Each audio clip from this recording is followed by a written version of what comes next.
Olá, querido irmão, querida irmã. Estamos celebrando o quarto domingo do tempo da Quaresma.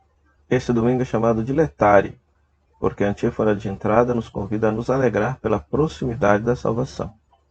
A palavra de Deus que nos é dirigida neste quarto domingo do tempo da Quaresma, no ano litúrgico B, é uma palavra que enfatiza a misericórdia e a bondade de Deus, por meio da paixão de Cristo. No Evangelho nós vamos ver que Deus enviou seu Filho amado para que salve o mundo e não condene o mundo. Efésios capítulo 2 vai falar que essa salvação é de graça, sem merecimento algum de nossa parte. Deus nos salvou em Cristo Jesus. Mas, por outro lado, esta atitude de Deus deve nos fazer mais fiéis à palavra de Deus. Por isso, o 2 Crônicas 36 vai nos apresentar a leitura do exílio da Babilônia a partir da visão dos sacerdotes. Ou seja, o exílio foi um castigo dado por Deus, mas o retorno para a terra prometida foi o sinal da misericórdia e da bondade de Deus para com o povo. Sou o padre Frei José, pároco da Paróquia Nossa Senhora das Mercês, Arquidiocese de Belo Horizonte, doutorando em Teologia Bíblica pela Faculdade Jesuíta de Filosofia e Teologia, autor e escritor do livro A Misericórdia como Caminho de Salvação. Muito bem-vindo ao nosso programa O Pão da Palavra. Minha saudação aos queridos radiovintes da Rádio Comunidade FM de Bom Sucesso e Web Rádio Nossa Mãe de Birité. Vamos meditar com alegria a Santa Palavra de Deus.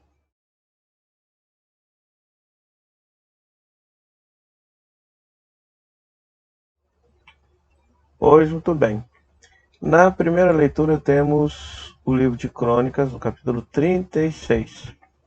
O livro de Crônicas, bem como toda a Sagrada Escritura no Antigo Testamento, ou seja, trata-se de uma redação final dos sacerdotes. A última mão que está fazendo essa escrita, a última cabeça que está pensando essa teologia, são os sacerdotes do Templo de Jerusalém. E eles vão ler a história da seguinte forma: na medida em que o povo pratica a lei de Deus, Deus abençoa o povo com fé, com vida, prosperidade na terra. Na medida em que o povo é infiel à lei de Deus, vem castigos e desgraças sobre o povo. Esse tipo de leitura, esse tipo de teologia é chamada leitura deuteronomista. Deuteronomista. Por quê? Porque essa teologia está, sobretudo, ali no livro do Deuteronômio, no capítulo 6. Contudo, a ênfase do deuteronomista é na ética, na prática dos mandamentos. Os sacerdotes vão mudar um pouquinho essa teologia, porque a ênfase do sacerdote será na prática do cultual, na prática litúrgica. Então perceba que os sacerdotes vão pensar assim: na medida em que o povo não praticar a liturgia correta, adorando a Deus, vem castigo sobre o povo. E é exatamente isso que está aqui na primeira leitura. Ou seja, a ira, na visão dos sacerdotes de Deus, foi manifestada por meio do exílio da Babilônia. Castigo. Veio Nabucodonosor, invadiu Jerusalém, destruiu o templo, expulsou o povo de lá da terra, levou todo mundo embora. Passaram 70 anos exilados. Mas, veja só, se manifesta também a misericórdia e a bondade de Deus. Por quê? Segundo o deuteronomista, como é um pacto, ou seja, se o povo é infiel, então Deus não tem que ser fiel, o simples fato do povo ter voltado para a terra, de Ciro ter destruído a Babilônia e ter devolvido o povo à terra, na cabeça do sacerdote significa que Deus foi bondoso, foi misericordioso, porque o povo não merecia voltar. Não merecia voltar. Então, é uma teologia antiga, é uma teologia bíblica, que vale a pena a gente pensar no sentido de nos esforçarmos por sermos mais fiéis a Deus, mais fiéis à palavra de Deus, sempre lembrando que para nós a palavra de Deus é a pessoa de Jesus Cristo. Toda vez que eu falar a palavra de Deus, entenda, Jesus Cristo, porque Ele é a palavra de Deus que se fez carne. Então, na medida em que nós somos mais fiéis a Jesus, caminhamos com Jesus, a bondade e a misericórdia de Deus se manifesta sobre nós. Então, é uma chave de leitura muito interessante essa da primeira leitura, uma teologia sacerdotal. Na medida em que eu sou fiel à liturgia correta a Deus, as coisas vão bem. né? Mas essa teologia já foi superada pela bondade e pela misericórdia manifestada em nós em Cristo Jesus. Por quê? Veja bem, o que Paulo o autor da carta aos Efésios, vai dizer aqui na segunda leitura, né? É por graça que nós fomos salvos. Ou seja, a grande teologia paulina é que nós fomos salvos de graça, por graça, sem merecimento algum de nossa parte. Quando nós éramos pecadores, Deus nos salvou em Cristo Jesus. E a prova de que Deus nos ama é que Cristo morreu por nós quando nós éramos pecadores.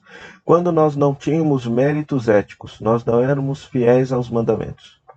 Nós não tínhamos méritos litúrgicos, nós não tínhamos fidelidade a Deus no culto. Mas mesmo assim, Deus manifestou seu amor por nós. Quando estávamos mortos por causa de nossas faltas, Ele nos deu a vida com Cristo. É por graça que nós somos salvos. Há pessoas, lá no versículo 10, veja só, que pensam que serão salvos porque praticam boas obras. E essas boas obras podem ser tanto no nível da liturgia quanto no nível da ética. Tem gente que pensa que vai para o céu porque reza demais, vai na missa demais, adora demais. Tem gente que acha que vai para o céu porque pratica caridade aos pobres, ajuda os pobres, cuida dos enfermos, ajuda os necessitados. Me permita dizer, você não vai para o céu por causa disso não. Porque nem liturgia tem valor de salvação e nem ética tem valor de salvação. A salvação é única e exclusivamente nos dada por Jesus Cristo. E aí veja lá no versículo 10. Pois é Ele quem nos fez, nós fomos criados em Jesus Cristo para as boas obras. No versículo 9. Não vem das obras, para que ninguém se orgulhe. Então veja só, nós devemos rezar, adorar, bem dizer a Deus, fazer uma liturgia bonita para Deus? Sim, Deus nos criou para isso. Devemos ajudar os pobres, doentes, enfermos, necessitados? Sim, Deus nos criou para isso. Mas não pensemos que é por causa disso que seremos salvos. Não. Somos salvos por causa da graça e da bondade de nosso Senhor Jesus Cristo, que nos salvou gratuitamente. Ele é a salvação de graça de Deus para nós. Deus não nos colocou nesse mundo para que a gente fosse pessoa má, ruim, ou para que a gente não rezasse e não adorasse. Não, nos colocou para isso mesmo. Quando a gente reza e adora, nós estamos fazendo mais do que nossa obrigação. Quando a gente ajuda os pobres, necessitados e enfermos, nós não estamos fazendo mais do que nossa obrigação. É isso que eu quero que você entenda. A salvação extrapola tudo isso. Ou seja, antes mesmo da gente fazer tudo isso, Deus nos salvou em Cristo Jesus. Então, é a manifestação da bondade e da misericórdia de Deus. Ou seja, essa teologia da graça supera a teologia deuteronomista. Sou salvo na medida em que pratico a ética. Supera a teologia sacerdotal. Sou salvo na medida em que pratico a liturgia correta. Ou seja, a dinâmica de Deus foi totalmente outra. É a salvação pela graça, pela bondade, pela misericórdia. Por isso, no Evangelho, e aqui eu quero recordar que nós estamos vivendo um ano litúrgico B, então, sobretudo, o Evangelho vai nos apontar para a Sexta-feira Santa, ou seja, o mistério da cruz do Senhor. Então, no Evangelho, essa meditação de João aqui é bem clara. Ou seja, da mesma forma como que Moisés levantou a serpente no deserto, o Filho do Homem será levantado para que todos aqueles que nele creem tenham a vida. E aí o paralelo é muito interessante. Lá no livro de Números, o povo de Israel se rebelou contra Deus, Deus mandou serpentes para castigar o povo, Moisés intercede pelo povo junto a Deus, e Deus manda Moisés fazer uma serpente de bronze e colocá-la na haste. Todos aqueles que foram picados pela serpente, ao olharem para a serpente lá de bronze, ficariam curados. Da mesma forma, a serpente que nos picou foi o pecado, a desobediência a Deus, o orgulho, a vaidade. Esse orgulho e a vaidade matou nosso Senhor Jesus Cristo, foram os nossos pecados que o mataram, a humanidade que rejeita Jesus. Mas, de tal maneira que agora nós, ao olharmos para Jesus crucificado e percebemos nele o quanto que Deus nos ama, que Ele é Deus que deu a vida para nos salvar, nós somos curados e somos libertos. Né? Então é muito bonito. E Deus amou tanto o mundo que deu seu Filho unigênito para que não morra todo que nele crê, mas tenha a vida eterna. Ou seja, a vida eterna é a própria vida de Deus. Nós participamos da amizade, comungamos da vida de Deus, a vida de Deus se torna a nossa vida. A vida de Deus já perpassa a nossa vida. A teologia ortodoxa vai falar de theosis, ou seja, de divinização. Ou seja, a vida de Deus se torna a nossa vida e a nossa vida se torna a vida de Deus. De fato, Deus não enviou seu Filho ao mundo para condenar o mundo, mas para que o mundo seja salvo por ele. Então, quem esperava o juízo de Deus ao enviar Jesus, está redondamente enganado. Jesus significa Deus salvo. Jesus não faz outra coisa senão salvar. Então, por isso, não há o que temer de condenação. Agora, é claro, existe um critério, existe um limite. Qual que é o critério? É acreditar em Jesus, praticar a palavra de Jesus, ser como Jesus, né? Ou seja, acolher Jesus na própria vida e obedecer aquilo que Jesus nos deixou como caminho e conduta de vida, o caminho do segmento. Aquele que não entra nesse caminho do segmento de Cristo já está condenado. Ou seja, o julgamento, segundo o Evangelho de João, uma coisa muito interessante, não é para depois da morte, já acontece em vida. Na medida em que vivo e pratico a palavra de Jesus, já tenho a vida eterna, já sou salvo, já experimento a realidade de Deus presente na minha vida, que depois se eternizará. Céu. Por outro lado, se eu rejeito Jesus, não acolho Jesus, não pratico a palavra de Jesus, rejeito sua palavra, então significa que eu já me coloco numa postura de condenação, porque não creio, não abracei o Evangelho, não abracei a prática de nosso Senhor Jesus Cristo.